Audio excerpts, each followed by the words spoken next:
Okay, welcome back into the next part of this video. For this part, we are going to go through a few more tools in our poly editing menu. Hopefully when you click on your poly editing tools, your toolbar should open. If not, just a quick double check. You can reset your toolbar at any time up here in the upper right hand corner. Check to make sure your workspace is set at default. If you're on something different, that will change your way your toolbar looks. And then you can go back and reset it to default. Okay, that should work. There are a few students that are still struggling to get their toolbar to look like that. Call me over if you need a little help on that. Now, what we're going to do is we're going to continue to model this based off of where we were yesterday. Now, if you notice, I'm not getting the menu here that I wanted that we were using yesterday. Why? It took me back to the create menu. I'm going to change that back to modify, and this is the menu that I want. I'm going to grab my Polygon tool, and we're going to select this top polygon right here.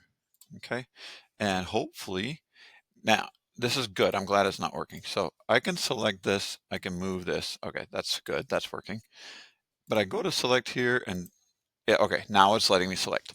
If for some reason in the future it does not let you select, what you need to do is you can always go and reset the parameters of your object by reconverting them to editable poly, and then that should let you do that. But just be warned, when you do that, let me turn on my Scene Explorer here.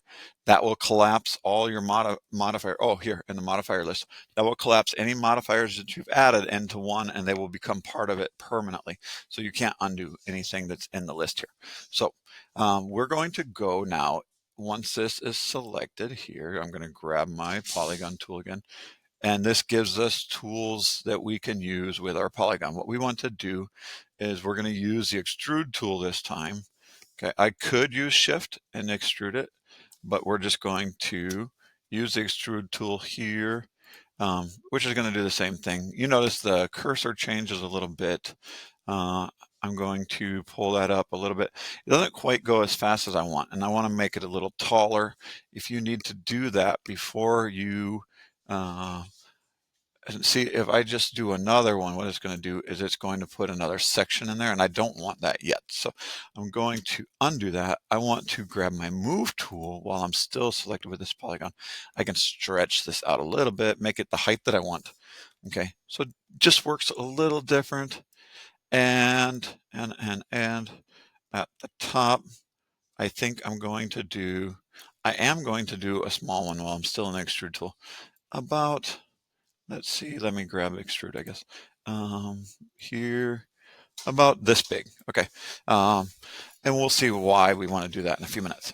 Now, I'm going to change this, and I'm going to bevel the top so we have a nice finished edge on there. So I'm going to switch to the bevel tool. If I just do click on the bevel, it's going to do a quick bevel. Okay, I can pull that up, 1, and then 2 is going to give me kind of like when we draw our create tab in there. So I can do it this way. That's one choice. Okay, I'm going to undo that, and I want to show you the difference real quick. If I open up the sub menu, and then I can go to bevel settings, what I can do is I can adjust the height on here and kind of slowly change things. So this is how far in the bevel goes, and this is how far up the bevel goes. Okay, so I'll let you set yours to how you want it. I'm just going to do kind of a slight bevel here, and we're going to call that good. All right, and now the last thing, if you do open up your submenu, this is where most people forget, and you'll try doing something else and it's just not working, and you'll click over. You have to go down here and you have to accept it or reject it or add something else to it. So we're going to hit the green check button, and now it is accepted. Now, what we want to do next, well, let's stop here.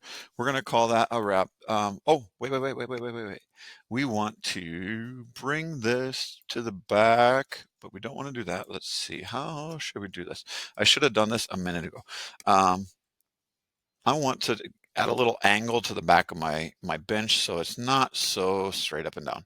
Let's grab the edges on here. Okay, I want to grab all these top edges that we've done. I'm going to drag a box around there. What happens if we grab this now and drag it back? Now, because I got the sides here that is not working how we want. So let's try this. I'm going to grab here. See how it's selecting this and it's going through crossing? I don't want to select like that. So I need to go up in the top and I need to change the way that I have selection set up. Right now we're in window crossing. I want to do it so it says window, okay, window mode instead of crossing mode. So now anything that's inside of my window will be selected, but not anything that's crossed with my box will be selected. So now I can slide this back. That's what we want. And I don't want this top cap to look like that. So I'm going to grab my rotation tool here. I'm going to, oh, that's not going to work. So let's cancel that. Let's just do our selection again. We're going to select this part now. We're going to slide this back a little. Okay, try to match that angle visually. Maybe I'll zoom in to get a little bit more adjustment on here. And that works. Okay. Visually, that looks good. So selection of specific things that we want to modify is going to be a big thing.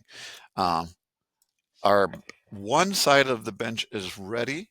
We are going to jump back in here, and there's a few more things we need to do to fix it up before we clone it, but we'll discuss that in the next video. Thanks for coming along on today's ride, and we look forward to seeing you in the next one. Peace.